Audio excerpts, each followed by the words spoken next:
তাবুকের যুদ্ধে, বদরের যুদ্ধে অংশগ্রহণ করেছেন, উহুদের যুদ্ধে অংশগ্রহণ করেছেন। আল্লাহ রসুল সাহাবা আজমাইনদেরকে বলেছেন আগামীকাল যুদ্ধের ময়দানে যেতে হবে, মুশরিকদের সাথে, কাফেরদের সাথে যুদ্ধ।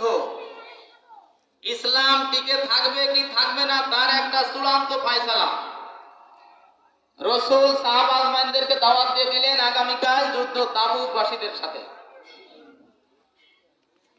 সেখানে সবাই চলে গেল, কিন্তু তিনজন সাহাবা বদরের যুদ্ধে অংশগ্রহণ করেছেন, উহুদের যুদ্ধে অংশগ্রহণ করেছেন, সেরকম তিনজন জলিল কদর সাহাবা। তারা বলছেন আমাদের ঘোড়া অত্যন্ত তেজস্বী ঘোড়া, আমরা আজকে যাব না, আগামীকাল আমরা ঘোড়া দাবড়ায় আমরা চলে যাব।